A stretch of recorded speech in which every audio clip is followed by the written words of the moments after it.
नमो नमः। ब्रह्मदक्षाश्विदेवेश भरद्वाज पुनर्वसु हुताश विचरक प्रभृतिभ्यो नमो नमः। आज हम इस वेबिनार में सभी जुड़े हैं और हमारा जो विषय है वो ancient female physicians of India, प्राचीन भारतीय स्त्री चिकित्सिका। ये एक अलग सा विषय यहाँ पे रखने का मुझे सौभाग्य प्राप्त हो रहा है। और वुमेन्स डे के अवसर पर प्राचीन काल में हमारी भारतीय स्त्रियां चिकित्सा के क्षेत्र में क्या क्या कर रही थी, इसका ससंदर्भ विवरण करने का ये सौभाग्य प्राप्त हुआ है। यहाँ पे इस कार्यक्रम में जो अलग अलग जगह से ऑनलाइन पद्धति से जुड़े हैं, ऐसी सारी स्त्री वैद्याओं को मैं नमन करता हूँ जो आज की हमारी विषयवरिया है। और इन सभी के लिए प्राचीन भारतीय स्त्री चिकित्सकाओं का क्या महत्व था और उन्होंने क्या क्या कार्य किया है वो हम देखेंगे। Next please. क्या हुआ कि 2007 में मैं जब पढ़ा रहा था, लेक्चरर था, 7 नहीं सॉरी 10 में, तो फर्स्ट ईयर की एक विद्यार्थिनी थी और उसने मुझे, मैं आयुर्वेद इतिहास पढ़ा रहा था और उसने प्रश्न पूछा कि सर आप इतिहास पढ़ा रहे हो लेकिन सारे तो पुरुष वैद्य ही दिखाई दे रहे हैं, क्या प्राचीन काल में कोई स्त्री चिकित्सक नहीं थी क्या? तो वो प्रश्न बहुत ही महत्व का था और उस समय मुझे कुछ पता नहीं था। तो मैंने उसको कहा कि मैं अध्ययन करूंगा और आपको उसका उत्तर दूंगा। तो अध्ययन चलता रहा, जैसे संदर्भ मिलते रहे। और फिर इस 2023 के नवरात्रि में, जब घर पे नवरात्रि का जो घट स्थापना होती है भगवती की, वो स्थापना करते समय मुझे अंदर से ऐसे एक तरंग आया मन में कि जो इतना संदर्भ निकाले हैं स्त्री चिकित्सकाओं के, तो इसमें से एक एक स्त्री चिकित्सक पर रोज एक आर्टिकल हमें लिखना है। शायद ये भगवती माता का आदेश था मुझे, और उसी के कारण, उसी के प्रेरणा के कारण और उसी के शक्ति के कारण ये सारे आर्टिकल्स मुझसे लिखे गए। और बाद में उसका चौखंबा से ये ग्रंथ पब्लिश हमने अभी जनवरी में ही किया है। जो आर्टिकल लिखे थे वो 12 ही थे, लेकिन जैसे जैसे और अध्ययन होता गया तो मुझे कुल मिला के 27 ऐसी प्राचीन स्त्री चिकित्सका है जो प्राप्त हुई है, जिन्होंने चिकित्सा करने के संदर्भ प्राप्त हो चुके हैं। Next please. तो ये कौन कौन है, तो उनके नाम हम पहले देखते हैं। पार्वती, प्रातिथेयी, मालावती, इतरा, अदिति, लोलाक्षी, मुरासा, उलूपी, शकुंतला। Next please. कर्कटी, जरा, मदालसा, अनसुया, देवसेना, तारा, मिंजिका, भाडळी, मारिशा, सिनीवाली, कुहू, ये आयुर्वेद के क्षेत्र में काम करने वाली और जिन्होंने रसशास्त्र में काम किया और कुछ कल्पों की निर्मिति जिनके नाम पर है, ऐसी स्त्रियों में सरस्वती, पार्वती जो रसांकुशी और भैरवी नाम से भी संदर्भ मिलते हैं, तारा योगिनी, बहुघाती योगिनी, महायोगिनी, सीता और व्याड़ी ऋषि की पत्नी, इतने स्त्रियों के संदर्भ हमारे पास है। तो हम उनका एक संक्षेप में आज हम जैसे बर्ड्स व्यू होता है, बर्ड्स आई व्यू, वैसे देखेंगे। Next please. तो शुरुआत करते हैं भगवती माता पार्वती से। जो चित्र आपके सामने है वो माता पार्वती, ये कल्याण मासिक में प्राप्त हुआ चित्र है। माता पार्वती ये ऋषियों को उपदेश दे रही है। और अगर उसका आप देखोगे कि उसने किस प्रकार के वस्त्र पहने हैं, तो वो एक आचार्य की तरह, एक किसी ज्ञानी व्यक्ति की तरह, प्रकांड पंडिता की तरह दिखाई दे रही है। और सारे ऋषि मुनि जो है वो उसको कुछ प्रश्न पूछ रहे हैं। और उसकी कथा जो अंदर आई है वो इस प्रकार से है कि संदर्भ उसका काश्यप संहिता में आया है कि स्त्री, उस काल में स्त्रियों को व्याधि उत्पन्न हो गई, ऋषि पत्नियों को, और उनकी चिकित्सा क्या करनी चाहिए ये पूछने के लिए ऋषि आए थे। Next please. तो पार्वती के बारे में ऐसा पता चलता है कि सभी आयुर्वेद और संस्कृत साहित्य में पार्वती का उल्लेख चिकित्सा शास्त्र संबंधित है। और बाकी संदर्भ देखकर भी ये पता चलता है केवल आयुर्वेद ही नहीं, तो विषय शास्त्र, काम शास्त्र, नीति शास्त्र, रसशास्त्र, अरिष्ट विज्ञान, संगीत शास्त्र, शिव स्वरोदय शास्त्र और नृत्य शास्त्र में भी माता पार्वती तज्ञ थी। हमें सबको पता है कि भगवान शिव के नृत्य को तांडव कहते हैं, लेकिन जब भगवती माता पार्वती नृत्य करती है तो उसको लास्य ऐसा कहा जाता है। आपने अगर जनक जनक पायल बाजे नाम का एक फिल्म जो आई थी 1963 में, वो अगर देखी होगी, अगर नहीं देखी है तो जरूर देखिए। उसमें संध्या और गोपी कृष्ण, इन्होंने ये तांडव और लास्य मतलब शिव पार्वती का नृत्य किया है। पिक्चर के अंतिम अंतिम भाग में है, जिसको लता जी ने गाया है। तो आप जरूर देखिए कि वहां पार्वती का भी नृत्य लास्य जिसको कहते हैं वो उसमें पारंगत थी। वो ब्रह्मज्ञानी भी थी, और केनो उपनिषद के अनुसार नारी धर्म का सबसे पहला उपदेश उन्होंने ही किया है। और माता पार्वती ने रसोपनिषद नाम का ग्रंथ लिखा था जो अभी मिलता नहीं है, और 6000 श्लोकों का उमा तंत्र नाम का तंत्र विद्या पर रचित ग्रंथ भी उनका रचा हुआ था। नेक्स्ट। प्राचीन काल में स्त्रियां स्वयं यज्ञ कार्य करती थी, इसका संदर्भ कुमार संभव में मिलता है। और पार्वती ने यज्ञ कर किया कि जब वो शिव प्राप्ति के लिए तपस्या करती थी, तब वो यज्ञ करती थी, अग्नि में हवन करती थी। मतलब यज्ञ करना, अग्नि में हवन करना, ये केवल पुरुषों का अधिकार नहीं था, या केवल ब्राह्मणों का अधिकार नहीं था। सभी प्रकार के, सभी वर्णों के, मैं जाति शब्द का उच्चार नहीं कर रहा हूं, मैं वर्ण शब्द का उच्चार कर रहा हूं, क्योंकि जाति ये शब्द अंग्रेजों ने लाया है। सभी चातुर्वर्ण लोग जो थे और स्त्रियां भी ये अग्नि में हवन और यज्ञ करती थी।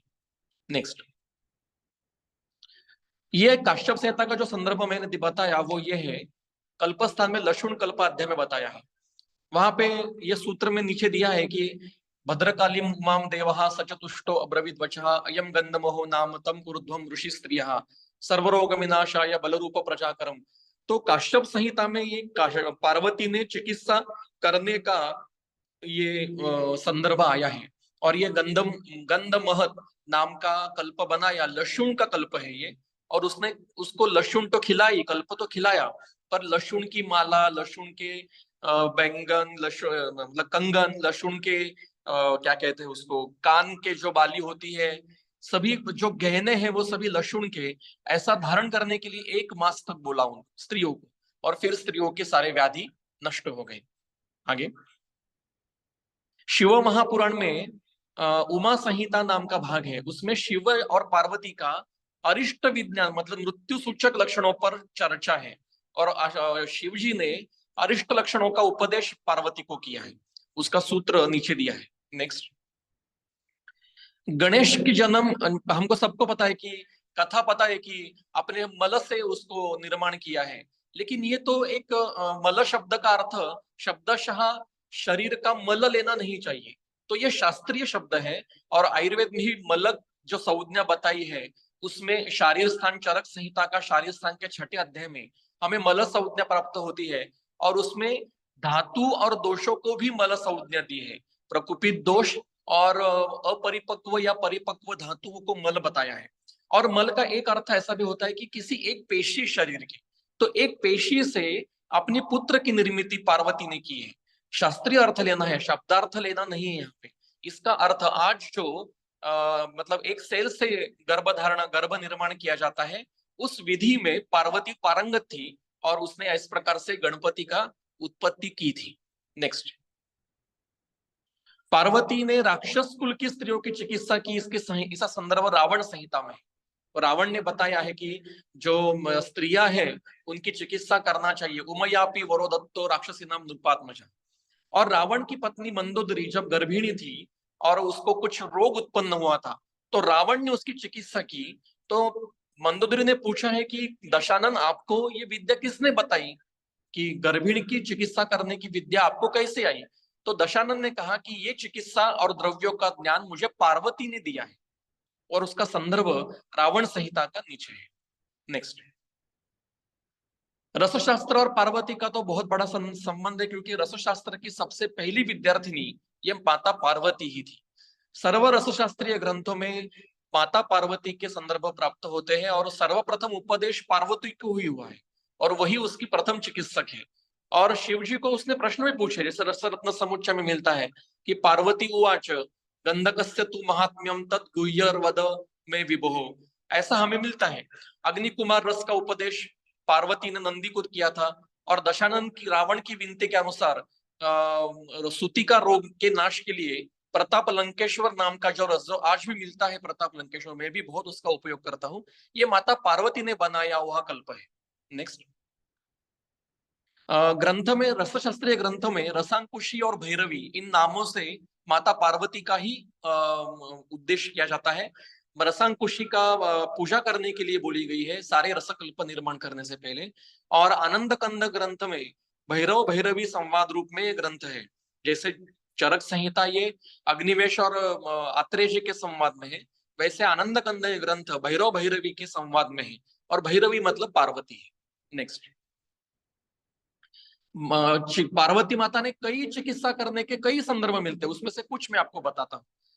जब समुद्र मंथन से हलाल विष उत्पन्न हुआ और वो शिव जी ने प्राशन किया तो उनका दाह वगैरह उत्पन्न हुआ, तो उसकी चिकित्सा किसने की? तो उसकी चिकित्सा माता पार्वती ने की है। उस हलाहल विष के नष्ट करने के लिए माता पार्वती ने भंगा के मतलब भांग का कल्प बनाकर उसको शिवजी को दिया और उससे उनके लक्षण ठीक हो गए, उनकी विष के लक्षण ठीक हो गए। ये वर्णन महाशिव पुराण में है।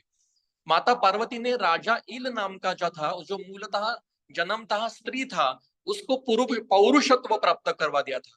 मतलब उस समय लिंग परिवर्तन की चिकित्सा होती थी और माता पार्वती उसमें प्रवीण थी। ये संदर्भ रामायण में मिलता है।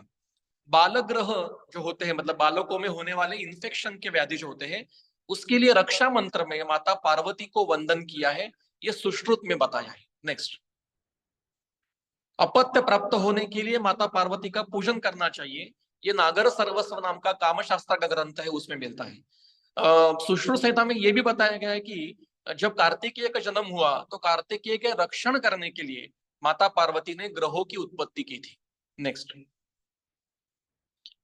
माता पार्वती ने निर्मित कल्प जो है उसकी लिस्ट जो मुझे मिले हैं और भी हो सकते हैं, उसमें अग्निकुमार रस, उमा प्रसादन रस, प्रताप लंकेश्वर रस, रस भागवत रस और चिंतामणि रस, और उसके संदर्भ आपके सामने है। और ये जो फोटो है इसमें भगवान शिव और माता पार्वती भंगा का कल्प बना रहे हैं, इंटरनेट से मिला है। नेक्स्ट, इंद्र का भुजस्तंभ ठीक किया था पार्वती ने ब्रह्मा जी की विनती के अनुसार। भगवान शिव से शिव स्वरोदय शास्त्र और रसशास्त्र का ज्ञान प्राप्त किया और कई अन्य चिकित्सक और साहित्यकारों का उसने प्रेरणा दी है और अनेक साहित्यकारों ने अपने ग्रंथ की शुरुआत में पार्वती को वंदन किया है। नेक्स्ट, ये माता पार्वती के दो अकेली की मंदिर है। एक नासिक के नजदीक अकोले नाम का गांव है, वहां टाहाकारी नाम का मंदिर है, ये पार्वती का मंदिर है। और दूसरा अथणी जो कर्नाटक में है, उसके पास रामतीर्थ नाम का मंदिर है, वहां अकेली पार्वती माता का मूर्ति स्वरूप मंदिर है, बहुत सुंदर मंदिर है। नेक्स्ट, दूसरी स्त्री चिकित्सका जिसका नाम है मिंचिका, इसको बाल विकार के संदर्भ में उल्लेख आता है महाभारत के वन पर्व में।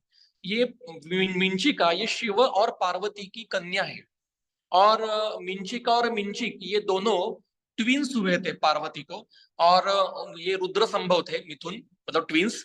और ये कहते हैं कि नमस्कार्यम सदैव इह बालानाम हित इच्छता, जिसको बालकों की इच्छा हित की इच्छा है उसने मिंजिका को नमस्कार। अब इसका अभिप्रेतार्थ क्या है कि ये मिंजिका बाल चिकित्सक होगी, तभी तो उसका उल्लेख इस प्रकार से आया है।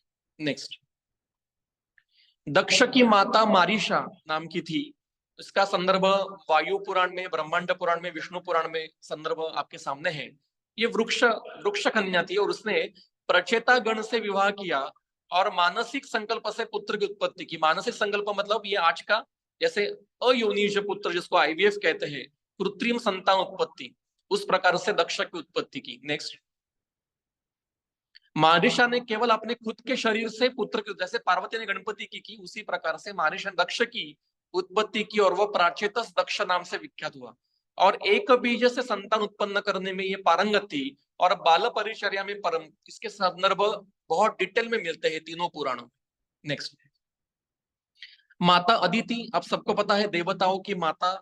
ये फोटो जो है वो वामन का फोटो है और ये जो बाजू में फोटो है ये मार्कंड ऋषि का उत्पन्न, मार्कंड जो है उसकी उत्पत्ति का फोटो है। ये कथा बहुत विशेष है। नेक्स्ट, ये ऋग्वेद का संदर्भ है। ये आरोग्य का जो रुचा है, ऋग्वेद में अनेक प्रकार के आरोग्य की रुचाएं प्राप्त होती है, उसमें से ये रुचा अदिति ने रची हुई है। मतलब जो रुचा रचती है, आरोग्य प्राप्ति की रुचा रचती है, वो कोई चिकित्सक ही होगी ना। ऐसे तो कोई आरोग्य की रुचा नहीं करेगा। तो वेदों में रुचा करती का आदिति का उल्लेख है, और आरोग्य विषयक रुचा जो संदर्भ ऋग्वेद में प्राप्त होते हैं उसमें आदिति ने रचे हुए। नेक्स्ट, मार्कंड ऋषि में कथा कथा तो आगे है, लेकिन ऋग्वेद में पापों से मुक्त करने की प्रार्थना की है। मतलब आदित्य को प्रार्थना की कि मुझे पापों से मुक्त करो, और पाप का अर्थ वहां पे व्याधि है। वनस्पति और प्राणी, इनकी भाषा की ये तज्ञ थी। वनस्पति और प्राणियों से संवाद करती थी, और उनसे गुणधर्म का ज्ञान प्राप्त करवा लिया था। ये संदर्भ ब्रह्म वैवर्त पुराण और ब्रह्मांड पुराण में। नेक्स्ट, ऋषियों का जो तर्पण किया जाता है, जो भी श्राद्ध कर्म करते हैं उनको पता है कि ऋषि मुनियों का तर्पण किया। ऋषि मतलब देव तर्पण, पितृ तर्पण और ऋषि तर्पण, 3 तर्पण होते हैं। तो उस ऋषि तर्पण में माता अदिति को तर्पण दिया गया है। इसका अर्थ ये अत्यंत उच्च कोटि की ऋषि तुल्य पंडिता थी, और यह संदर्भ अश्वलायन गृह्य सूत्र में है। आगे, पुंसवन संस्कार जिसको आज सुप्रजनन कहते हैं, उससे बाल जन्म और बाल परिचर्या उस समय उसने की थी कि जब दानवों का बल बढ़ने लगा, तो माता पार्वती ने, माता अदिति ने कश्यप ऋषि के साथ सुप्रजनन पुंसवन संस्कार करके उत्कृष्ट यज्ञ संपन्न किया, और फिर मार्तंड का जन्म हुआ, और उसने अपने पराक्रम से दैत्यों को पराजित किया। ये जो संस्करण था पुत्रिष्ट यज्ञ, ये खुद माता अदिति ने किया है, और फिर उसकी शास्त्रोक्त बाल परिचर्या भी उसने खुद की है। आगे, ये उसका आज की मूर्ति है, माता पार्वती आदिति का जो मंदिर है वो। आगे, नाग कन्या उलूपी, नागों की कन्या थी ये। नाग नाम के मनुष्यों की जाति थी। नाग मतलब जो सर्प है उसका नहीं, तो नाग जाति होती थी, वर्ण होता था एक प्रकार का। आगे, उसने चिकित्सा की है। यह अर्जुन की पत्नी थी। महाभारत के अश्वमेधिक पर्व में उसका उल्लेख है कि उलूपी ऐरावत वंश के कौरव्य नाम की नाग की कन्या थी। इसको फिर वासुकी ने दत्तक लिया था। अर्जुन से विवाह उसका हुआ था, और उससे इरावण नाम का पुत्र उसको उत्पन्न हुआ था। उलूपी ने मणि आदि द्रव्यों की प्रभाव से होने वाली चिकित्सा और दैव चिकित्सा का ज्ञान था। ये बहुत कम संदर्भ है, शायद ये एक ही संदर्भ है कि किसी स्त्री ने दैव व्यापार चिकित्सा की है। किसकी की? तो वो अर्जुन की। नेक्स्ट, ये संदर्भ है उसका। क्या हुआ कि अर्जुन और बब्रुवाहन, इनका युद्ध हुआ।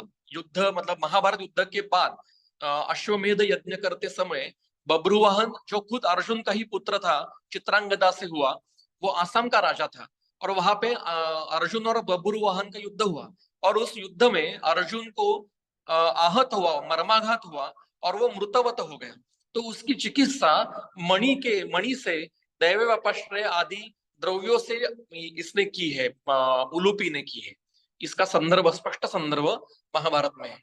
नेक्स्ट, ये आज भी उलूपी को इंडोनेशिया, थाईलैंड, मलेशिया, यहाँ पे नागों की देवता और नागों की कन्या के स्वरूप में पूजा जाता है।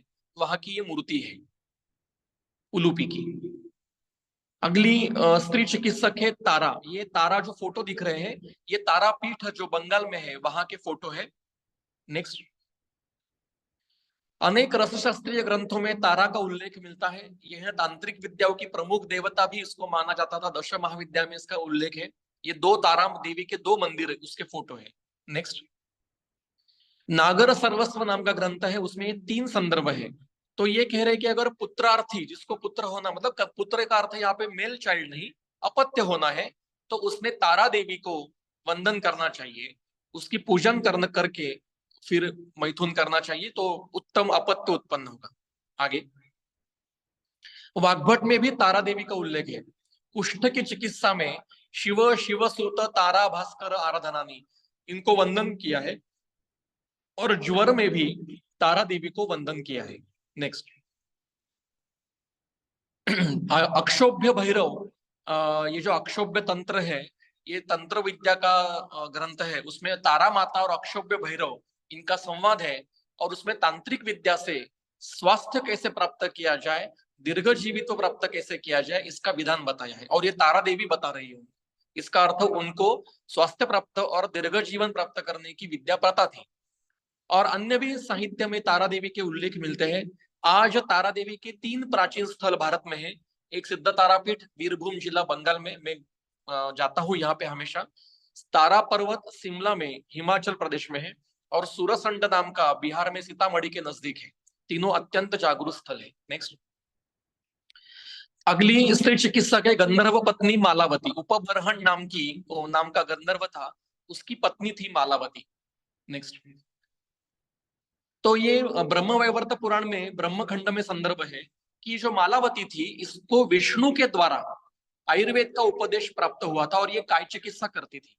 जैसे धर्मराज यम और इसका चर्चा हुई है, उसी प्रकार से मालावती की भी धर्म के यम के साथ, जैसे सावित्री और यम की चर्चा हुई और सावित्री ने अपने पति को सत्यवान को वापिस लाया है, उसी प्रकार से मालावती ने यम से कर्म, कर्म फल, मृत्यु आदि गहन चर्चा की है, ब्रह्म वैवर्त पुराण में है। नेक्स्ट,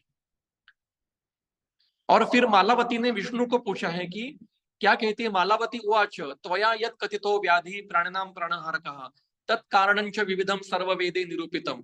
और उसने विष्णु को पूछा कि मुझे आप आयुर्वेद का ज्ञान दो, और फिर विष्णु ने उसको पूरा वैद्यक संहिता का ज्ञान दिया है। और ये 2-3 अध्यायों में पूरा डिटेल में वर्णन है। इसके जो संदर्भ है मेरे ग्रंथ में डिटेल में लिखे हैं मैंने, यहाँ पे समय कम है इसलिए मैं पूरा, पर डिटेल में पूरा अनेक संदर्भ महत्व के, मतलब विष्णु के द्वारा आयुर्वेद का ज्ञान प्राप्त हुआ है मालावती, और उसने फिर आगे का चिकित्सा कार्य किया है। आगे अगली जो स्त्री है वो है विश्वामित्र की पुत्री शकुंतला। सभी को पता है अभिज्ञान शाकुंतल, दुष्यंत शकुंतला की कथा सभी को पता है, लेकिन उसी में शकुंतला ने प्राणी की चिकित्सा की है। नेक्स्ट दिखाइए, प्राणी चिकित्सा करने का एकमेव संदर्भ संस्कृत साहित्य में है। यह संदर्भ है अभिज्ञान शाकुंतल का, और उसमें दिया है कि उसका जो मृग शावक था, मतलब हरिण का जो छोटा बच्चा था उसका, उसने पाला हुआ, उसके मुख में कांटे के कारण व्रण उत्पन्न हुआ था, और फिर शकुंतला ने इंगुदी का तेल बनाकर उससे उसका व्रण रोपण किया था। ये बहुत रेयर दुर्मिल संदर्भ है इस प्रकार का पशु चिकित्सा का, और उसी के साथ उसको द्रव्य ज्ञान भी था, औषधि विज्ञान भी था। तो शाकुंतला और महाभारत में शकुंतला के आख्यान में कई संदर्भ ऐसे आते हैं कि जहाँ आम्र, नवमालती, दर्भ, वन ज्योत्सना, बकुल वृक्ष आदि की वनस्पति का चिकित्सा के बारे में संदर्भ शकुंतला के मुख से आए हैं, वो मूलतः पढ़ने जैसे है। नेक्स्ट, ये आज का कण्वाश्रम जहां पे शकुंतला का जन्म हुआ, जहां पे कण्व ऋषि का आश्रम था, जहां पे मालिनी नदी थी, जहां दुष्यंत शकुंतला का गांधर्व विवाह हुआ था, और जहां पे विश्वामित्र मेनका का भी वो घटना का होकर जन्म हुआ था इसका, और फिर जहां भरत का भी जन्म हुआ आगे शकुंतला से, ये जगह है। और इसी के आगे शिखर पर चरक ऋषि का भी आश्रम है।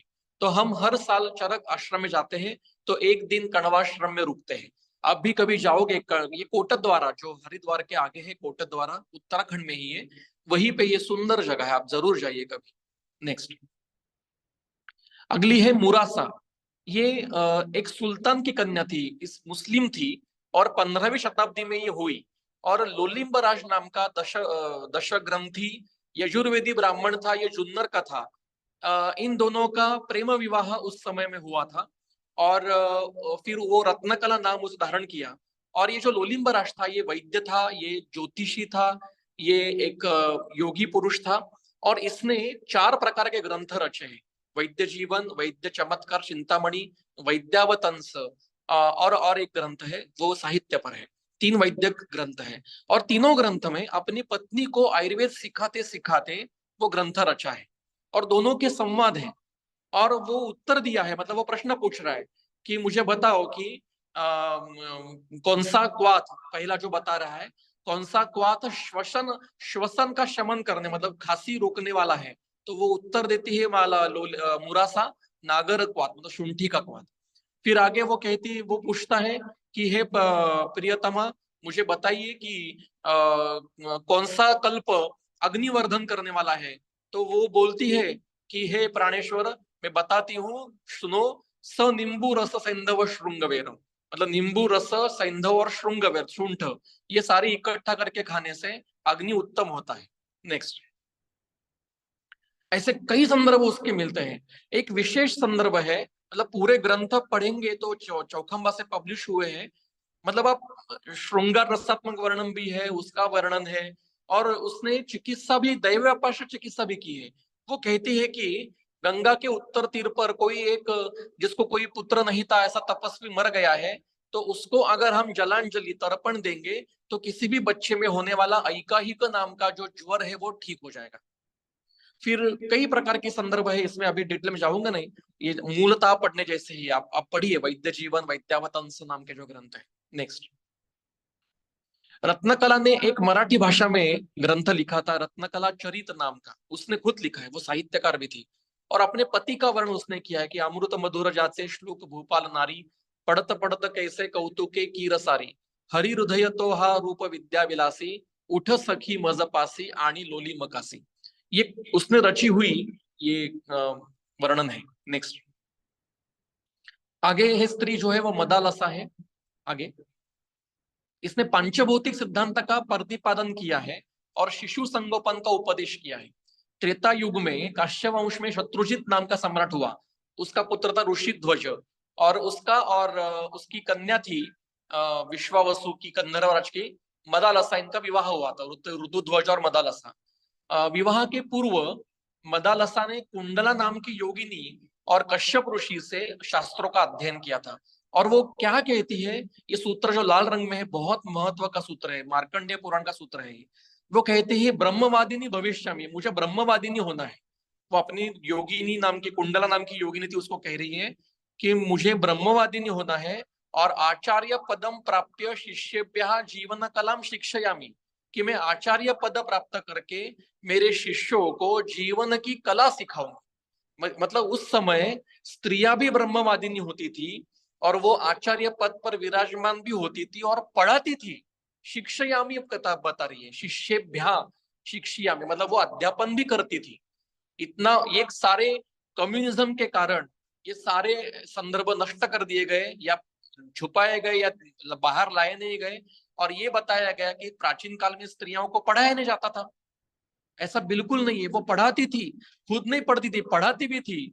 वो ब्रह्मवादिनी होती थी, आचार्य पद पर विराजमान होती थी। ऐसी प्रकांड पंडिता स्त्रियां थी, उसमें से एक मदालसा थी। नेक्स्ट, मदालसा ने कुंडली, मतलब वो कह रही है, और ये अत्यंत महत्व का सूत्र है। नेक्स्ट, ये जो मैंने बताया वही लिखा है यहाँ पे।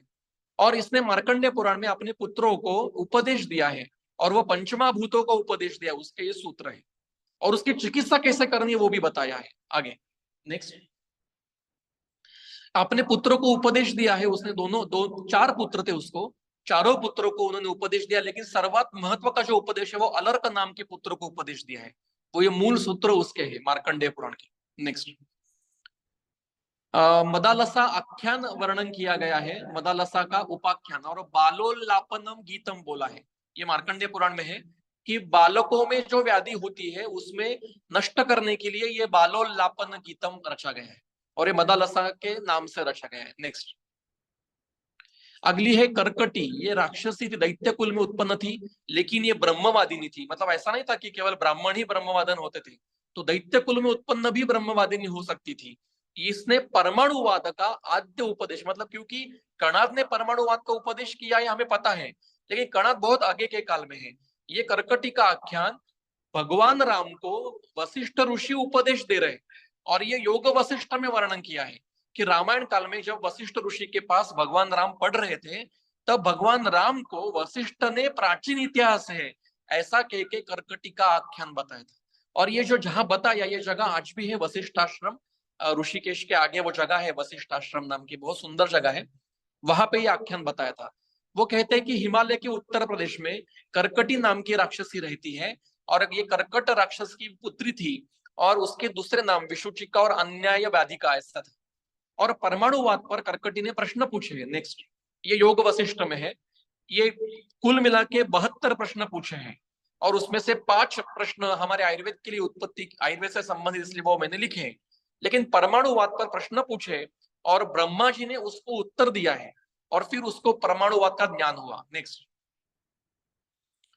और फिर कर्कटी ने प्रसन्न होकर उनको एक मंत्र दिया, दोनों वो जो ब्राह्मण थे उनको, और वो उसको विसूचिका का मंत्र बताया, विसूचिका नाम का मंत्र। और जिसको भी विसूचिका, मतलब जिसको भी वायरल डिसीज हो चुकी है, उसके वाम हस्त में ये बांधकर अपने रुग्ण को रखना चाहिए।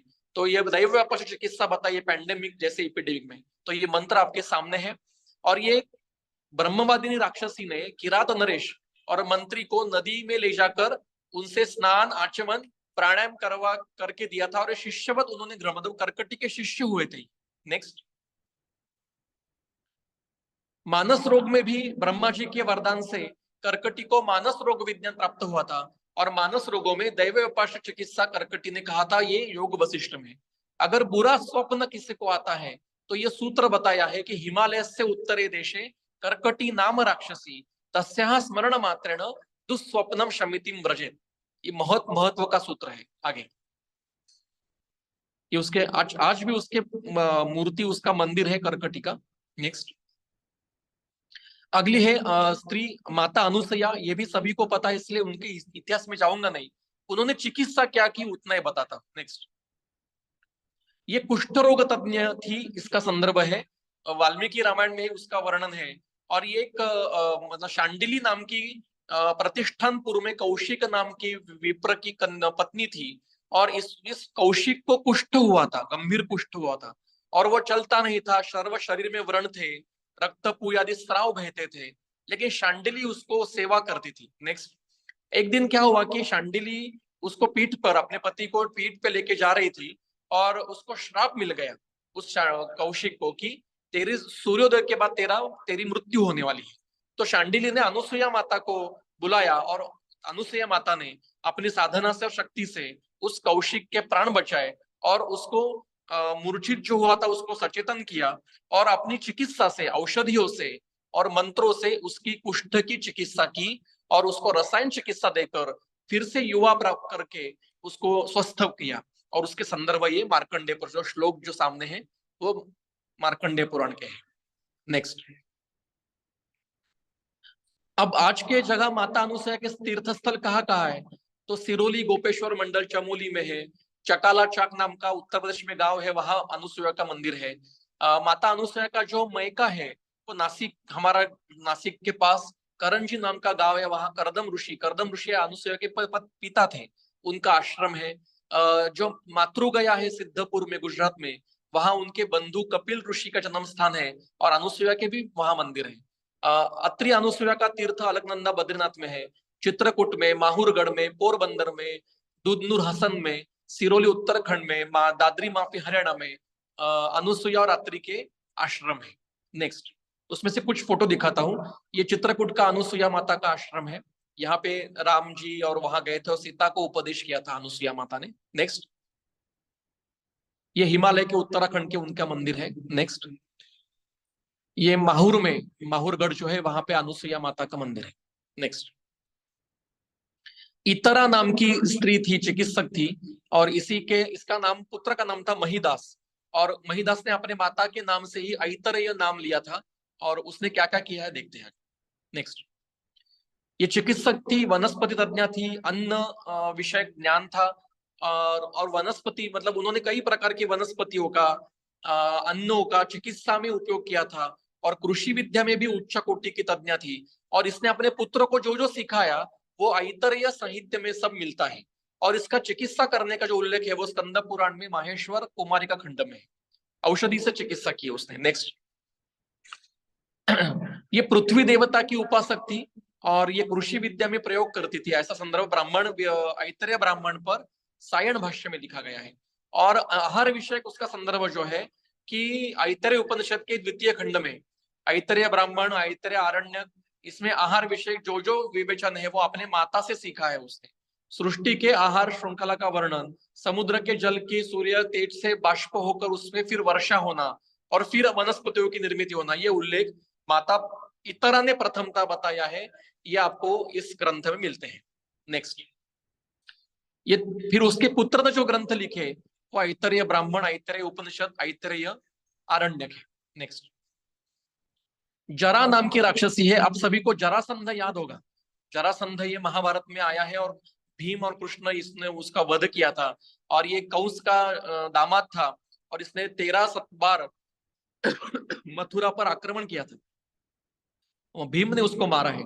तो ये दो शक्लों में निर्माण हुआ था, बालक दो टुकड़ों में हुआ था, और जरा नाम की राक्षसी ने उसको संधान किया था। जरा ने संधान किया, इसलिए जरासंध ऐसा नाम उसका हुआ था। आगे नेक्स्ट, तो ये महाभारत में संदर्भ है, श्रीमद् भागवत में संदर्भ है। शब्द कल्पद्रुम में है कि जरया तदाख्याया प्रसिद्धया राक्षस्या कृता संधा देह संजनम। अब दो शरीर के टुकड़ों को जोड़कर उसको जीवित करना, ये कार्य उसने किया है। मतलब ये अवयव संधान करने वाले शल्य कर्मत्या अत्यंत उच्च कोटि की रही होगी। नेक्स्ट, राक्षसी विशेष शल्य कर्म में प्रसिद्ध, ऐसा वाचस्पत्यम में मिलता है। शल्य कर्म में प्रसिद्ध स्त्री थी ये।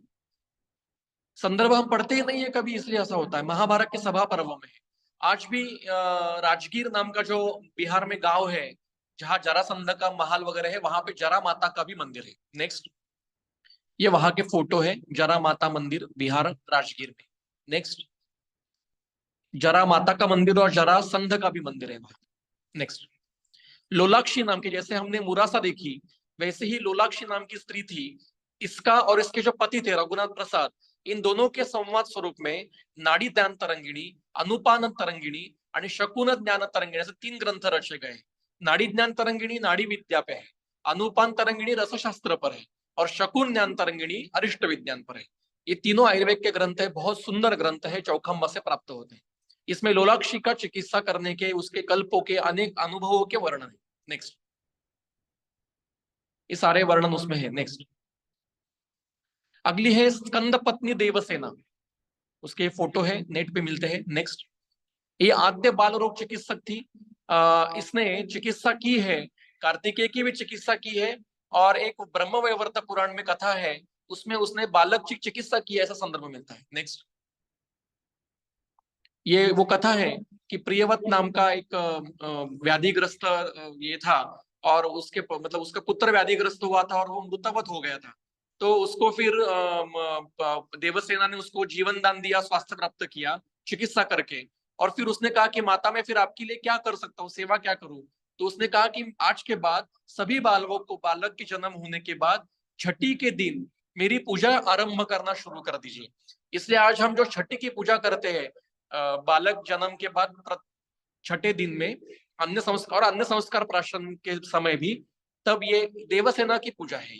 नेक्स्ट, ये उसका फोटो है। नेक्स्ट,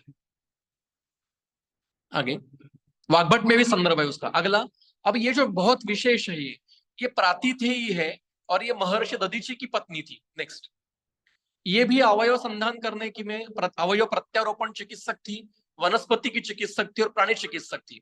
और ये उदर पाटन मतलब सिजेरियन सेक्शन उसने किया था, इसका संदर्भ है। आप हम सभी को पता है कि दधीची ऋषि ने अपनी जंघा का अस्थि निकालकर उसका वज्र या शस्त्र बनाकर इंद्र को दिया था। पर बाद की कथा कोई बताता नहीं है कि उसका जंघा का अस्थि निकाला, पर आगे क्या। तो प्रातिथेयी ने अपने पति के जंघा स्थान पर दूसरे अस्थि का प्रत्यारोपण किया है। मतलब अस्थि का प्रत्यारोपण करने की चिकित्सा उसने की थी, मतलब वो उच्च कोटि की सर्जन थी। नेक्स्ट, ये उसके फोटो है जो मिलते हैं वो। नेक्स्ट, उदरपटन पूर्वक प्रसूति उसने की थी खुद की, और फिर जो बालक जन्मा था उसका नाम था पिप्पलाद महर्षि। आगे, वनस्पति प्राणी तज्ञ थी, उनको भाषा उसको आती थी, तत्ववेत्ती थी, और उसने अपने पुत्रों को सर्व प्रकार का ज्ञान दिया था। नेक्स्ट, अब कुछ स्त्रियों ने कल्प रचना की है, उसमें से पहली है सरस्वती। सहस्त्र योग में घृत प्रकरण में ब्राह्मी घृत का उल्लेख है, और वहां लिखा है कि एतत् ब्राह्मी घृतम धन्यम सरस्वत्या विनिर्मितम। अब ये सरस्वती मतलब हमारी शारदा माता सरस्वती विद्या देवता है, या कोई सरस्वती नाम की कोई स्त्री चिकित्सक थी, उसने निर्माण, क्योंकि ये कल्प निर्माण कर रही है, मतलब उसको पता भी है कि ये कल्प कहाँ देना है, कैसे उपयोग करना है वगैरह, मतलब वो चिकित्सक ही होगी और औषध निर्माण करती भी थी। आगे नेक्स्ट, सुश्रुत संहिता में भी सरस्वती माता का उल्लेख है कि वो कहते हैं कि कोई व्यक्ति अगर विधि पूर्वक शोधन करके ब्राह्मी स्वरस का 21 दिन तक सेवन करता है, तो मूर्तिमान ऐसी देवी सरस्वती उसके शरीर में प्रवेश करती है। इसका अर्थ शक्ति रूप अनुरूप सरस्वती माता का अंश उस व्यक्ति के शरीर में प्राप्त हो जाता है। इस सरस्वती का एकमेव उल्लेख आयुर्वेद की संहिता में मिलता है। आगे, महायोगिनी नाम की एक स्त्री थी जिसने ये कल्प निर्माण किया था। ये रस रत्नाकर और रस चंडांश में उसका संदर्भ है। ये सा नारी महायोगिनी वदती, ऐसा उसका संदर्भ आया है। नेक्स्ट, बहुघाती नाम की योगिनी थी, इसने ये मध्यम नायिका चूर्ण, ये नाम है इसका, इस चूर्ण का। और मध्यम नायिका चूर्ण पीछे का है, ये वृकोदरी गुटिका का नाम है, वृकोदरी गुटिका। और ये कह रहे हैं कि योगिन्या बहुघाती नाम युतया त्रैलोक्य विख्यातया निर्दिष्टा ही वृकोदरी इति गुटिका सोषणाम बुना सेविता। मतलब ये जो बहुघाती योगिनी थी, ये त्रैलोक्य में विख्यात थी, चिकित्सक, और उसने ये वृकोदरी नाम की गुटी निर्माण की है। ये गर्म पानी से अगर सेवन करेंगे तो अनिल दोष शेष रुजा श्लेष्मा आम रोगोद्भवा मंदाग्नि ग्रहणी चतुर्विध महाजीर्णम, ये जल्दी ठीक हो जाता है। ये संदर्भ रसरत्न समुच्चय और रस चंडांशों में है। मतलब ये अवस्था भी है और कल्प बनाया हुआ है। आगे नेक्स्ट, योगिनी नाम की ये स्त्री थी, इसने लघु नायिका चूर्ण का निर्माण किया था, उसको लाई चूर्ण कहते हैं। प्रसिद्धा योगिनी नारी तया प्रोक्तम रसायनम ग्रहणी नाशनम ही तत् अग्निसंदीपनम परम, ये वैशिष्ट रत्नावली में और रस कामधेनु में संदर्भ है। आगे, हमारी जो जानकी सीता है, श्री राम जी पत्नी, श्री राम जी की पत्नी, उन्होंने उनके संदर्भ है कल्प बनाए हुए। इनको धातुवाद पता था, रसशास्त्री विधियों में ये पारंगत थी, ऐसे संदर्भ वाल्मीकि रामायण में है। और जब वनगमन जाते समय माता पार्वती ने अशोक व्रत का पालन किया था, अशोक पूजन किया था और अशोक को प्रदक्षिण की थी, से संदर्भ मिलता है। और कौटिल्य अर्थशास्त्र में बताया है कि जब वृक्षों के बीज वपन समय संस्कार करते हैं, तब उस समय उच्चारने वाले जो मंत्र है उसमें सीता का उल्लेख किया है। प्रजापतये काश्यपाय देवाय च नमा सदा सीता में रुद्धताम देवी बीजेशु च धनेशु, जो क्योंकि ये भूमि की कन्या है इसलिए उसको वर्णन किया होगा। लेकिन उस वर्णन किया मतलब वो कुछ तो उसको आता होगा ना उसके बारे में। आगे, ये व्याडी ऋषि की पत्नी थी, ये प्रसिद्ध रसवेत्ता थे, रसशास्त्रीय ग्रंथकर्ता थे व्याडी ऋषि। उनकी पत्नी भी रसवेत्ती थी और रसशास्त्र के सिद्धि स्वयं करती थी, रसकल्पों का निर्माण करती थी। एक दिन क्या हुआ कि व्याडी ऋषि अपनी पत्नी के साथ खेचरी विद्या के संदर्भ में एक सिद्ध तेल बना रहे थे, और उसके पाठ में रक्तामल ऐसा शब्द आए, तो उनको लगा कि आमलक होगा, तो उन्होंने आमलक डाला उसमें, तो वो कुछ तेल बना नहीं। लेकिन कुछ समय बाद फिर से वो तेल बनाने लगे, तो वो बनाते समय उन ऋषि के जो थे उनके सिर पर व्रण हुआ, और उनके व्रण से वहां पे रक्त बहना लगा, और वो रक्त की धारा वो तैल पात्र में गिर गई, और वो तैल सिद्ध हो गया। मतलब रक्तामल का अर्थ वहां पे रक्त था, और ये आगे नेक्स्ट, तैल सिद्ध हो गया। तो फिर ये तेल सर्वांग में लगाकर व्याडी ऋषि की पत्नी और ऋषि और पत्नी ने आकाशगमन, खेचरी विद्या उनको प्राप्त हुई तेल शरीर पर लगाने से, और फिर वो आकाशगमन करने लगे। उनको उड़ते देख सारी उज्जैन नगरी वहां पे इकट्ठी हुई थी, और राजा विक्रमादित्य ने भी ये प्रयोग देखा था। ऐसा संदर्भ 11वीं शताब्दी के एक ईरान का यात्री आया था अल बरूनी, इसने भारत यात्रा पर जो लिखा गया है उसमें संदर्भ मिलता है कि सारी उज्जैनी नगरी वहां जमा हुई थी विक्रमादित्य के साथ, और इन्होंने इन दोनों पति पत्नियों का आकाशगमन का प्रयोग देखा था।